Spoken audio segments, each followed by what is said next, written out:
I hope your summer's going well. Can't wait to hear about the amazing things you're doing. Thank you for serving as a team leader.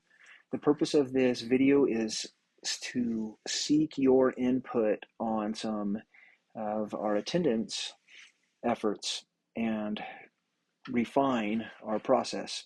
So, just a little bit of recap of who we are and what we did. The elephant in the room that oftentimes people like to talk about, it needs to be eaten one step at a time. So what we did was break it down into smaller pieces where teachers could help us. If you remember last year, if you're on the team lead, we through email collaborated and defined some steps that teachers could take to help intervene on the attendance, and then we taught it during our summer PD. Keep in mind there's a team making efforts to teach at the tier 1 level, as well as uh, make some rewards and celebrations for those who are doing well with their attendance. We went over the attendance code and essentially clarified with the staff what valid and not valid means so that they could look through, and when a student gets to a certain threshold, know what to do as a teacher. And that threshold meant at 3 not valid absences, teachers were asked to make outreach. There was a format or a template where they could go in and replace names and send that out. Many teachers did that or did something similar, and then document it in Educator's Handbook. And it was supposed to happen again at 6, except for now the gradebook changes to a U and the email slightly different. And then at 10, email teacher, administrator and counselor, knowing that you've made your initial efforts and keeping in mind that throughout this process, admin and front office is already making efforts as well. Did it make a difference? Most people would argue that it did, and did make a good impact.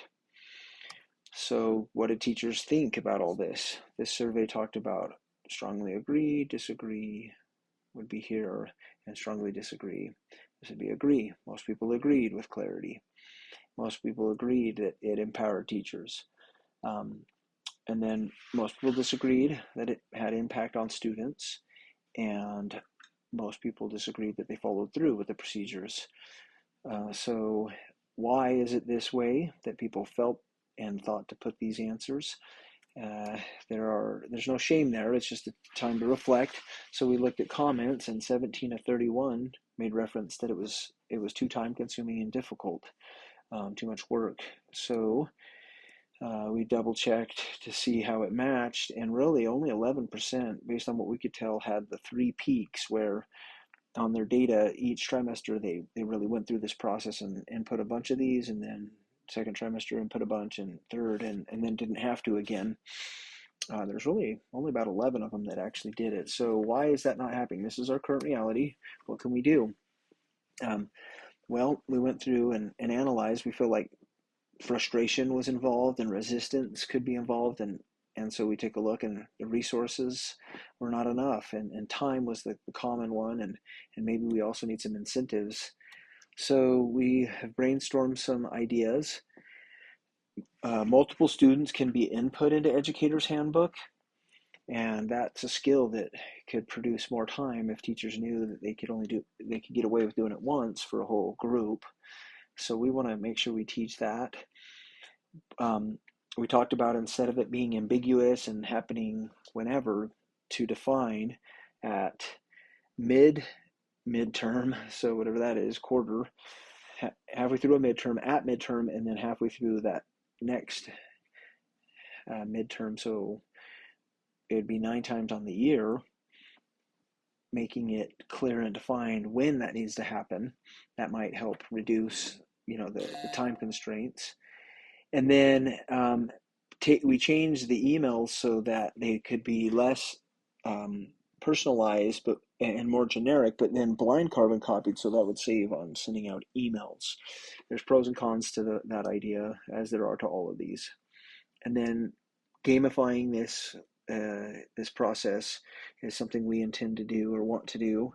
And there were some other ideas, just reminding people that they actually have that time they need to that they need to be accountable for. And so this would be a way for that parent-teacher time, and also teaching a way to find a report. I need volunteers actually to verify if Panorama has a way that teachers can see it and save you some time. And then of course the ideas of finding out why and making sure our classrooms are always inviting. Those are things that we should always be promoting. So like I said, the purpose of this video is to ask for your feedback to these ideas, to these next steps. Overall, the feeling we got was that we need to keep it, but just tweak it, and that's what we're trying to do. So if you feel like you like these ideas, please send me an email saying you like something, or if you have other ideas, please suggest those as well, and then we'll make another draft, send it out, and get your feedback.